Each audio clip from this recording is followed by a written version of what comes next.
सुलेमान अलैहिस्सलाम ने अल्लाह रब्बुल इज़्ज़त से एक दुआ की, कहा परवरदिगार मुझे एक ऐसी बादशाहत दे जो तूने किसी को ना दी हो।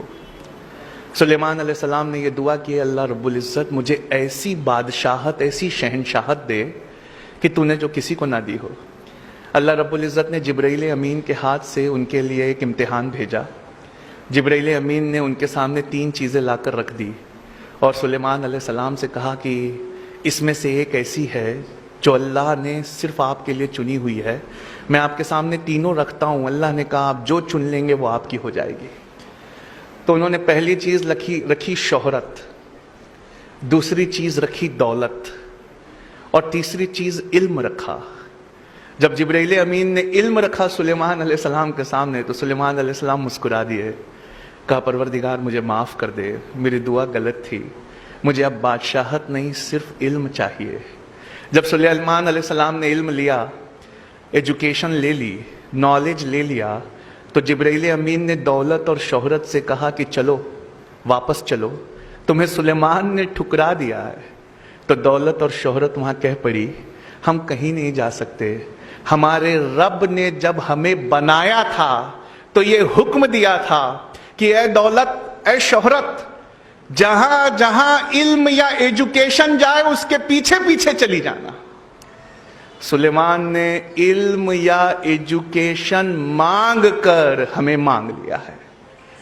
यह इंटरनेशनल मॉनेटरी फंड की रिपोर्ट है मेरे सामने, वो कहती है 70% of Muslims in South Asia, South Asia मतलब Pakistan, India, Bangladesh, 70% of the Muslims in South Asia, they earn less than $2 a day.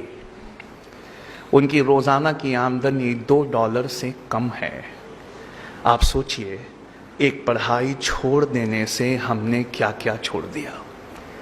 एक पढ़ना छोड़ देने से हम कहां से कहां चले गए। 2016 के दिसंबर में नोबेल प्राइज दिया गया, पिछले साल का, इस साल का होने वाला है।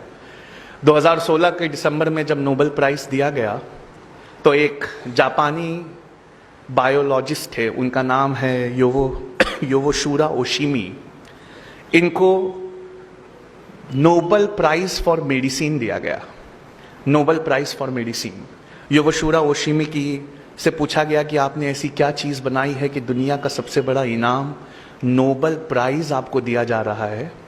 तो उन्होंने कहा कि मैंने कैंसर की संभवता, कैंसर की पॉसिबल दवा खोज ली है। तो दुनिया ने बड़ा जोर से उनका स्वागत किया, कहा आपने कैंसर की दवा खोज ली? कहा नहीं, दवा नहीं, लेकिन एक क्योर, एक प्रिकॉशन मैंने खोज लिया है।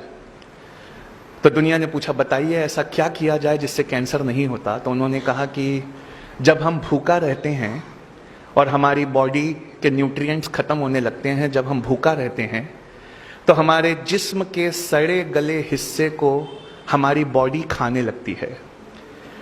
जिस्म के सड़े गले हिस्से को हमारी बॉडी खाने लगती है। इसे ऑटोफैगी कहते हैं। अगर आप चाहते हैं कि आपके जिस्म के अंदर के गलीच हिस्सों को, सड़े गले हिस्सों को आपका जिस्म खा ले तो आपको भूखा रहना चाहिए। ये खोज मैंने की है। जब बॉडी ऐसे हिस्सों को खाने लगेगी तब कैंसर का क्वांटम या परसेंटेज कम हो जाता है। कहा डॉक्टर योवोशुरा ओशिमी, एक इंसान को साल भर में कितने दिन भूखा रहना चाहिए कि उसमें कैंसर ना पाया जाए? तो उन्होंने कहा 20-25 दिन, तकरीबन 9 से 10 घंटे भूखा रह जाए अगर, तो उसकी बॉडी उसके हिस्सों को खा लेगी, उसे कैंसर नहीं होगा। या रसूल अल्लाह सल्लल्लाहु अलैहि वसल्लम, आज समझ में आया आपने मोमिन पर रोजे फर्ज क्यों किए। आज समझ में आया।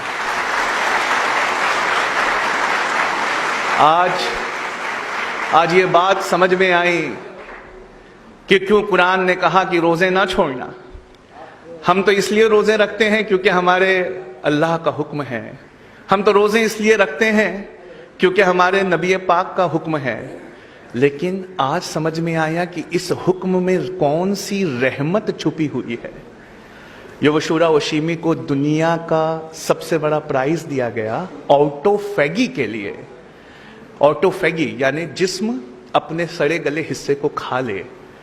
आज से 1438 साल पहले कोई ये हमें दे गया, बस हमारा नजरिया कुछ और था, हमने उसे दीनी पढ़ाई कहकर ठुकरा दिया। एक जापानी उठा, उसने उस पर रिसर्च की, उसने उसे दुनियावी पढ़ाई से मिलाकर देखा।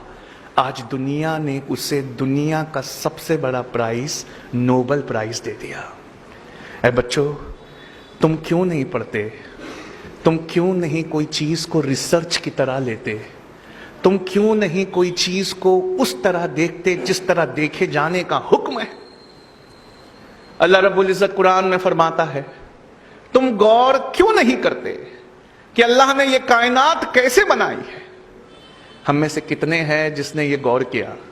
मेरा ज्योग्राफी का क्लास होता है दिल्ली में, वहाँ मैं रॉजर बेकन को हमेशा कोट करता हूँ। सर रॉजर बेकन ये एक बहुत बड़े साइंटिस्ट थे, 12th सेंचुरी के, यूरोप के फादर ऑफ साइंस कहा जाता है इन्हें। इन्होंने साइंटिफिक रिवॉल्यूशन लाया था यूरोप में। अब मैं इनका एक बहुत प्यारी चीज आपको सुनाता हूँ।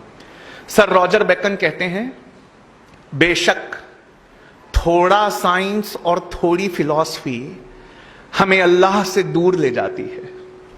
थोड़ा साइंस और थोड़ी फिलॉसफी हमें ईश्वर या गॉड से वो दूर ले जाती है, पर बहुत सारा साइंस और बहुत सारी फिलॉसफी हमें खुदा के बेहद करीब ले आती है। अगर मैं आपसे पूछूं कि क्या अल्लाह है, तो आप में से अक्सर और बेशतर लोग कहेंगे हाँ है। पर अगर मैं आपसे दूसरा सवाल करूं, उसका क्या सबूत है कि अल्लाह है, तो आप कहेंगे बहुत सारे लोग ये ईमान का मसला है, हमारा ईमान मजबूत है। लेकिन अगर कोई मुझसे पूछे कि अल्लाह है, इसका क्या सबूत है, तो मैं कहूं कि ये सबूत तो इसी टेबल पे रखा हुआ है। कहा कैसे? 7th स्टैंडर्ड में टीचरों ने पढ़ाया था साइंस की क्लास में, 7th ग्रेड में, ऑक्सीजन सपोर्ट्स बर्निंग। ऑक्सीजन जलाने में मदद करता है। आपने वो एक्सपेरिमेंट किया है ना, कैंडल वाला? एक कैंडल को रखिए, आग लगाइए, उसके ऊपर कुछ ढक दीजिए, जब ऑक्सीजन खत्म होगा तो कैंडल भी बुझ जाएगी। तो ऑक्सीजन सपोर्ट्स बर्निंग। और नासा से पूछा कि कौन सा फ्यूल यूज करते हो अपने रॉकेट्स में, रॉकेट में ऐसी कौन सी चीज यूज करते हो कि रॉकेट आसमान में चला जाए? तो वो कहते हैं हाइड्रोजन।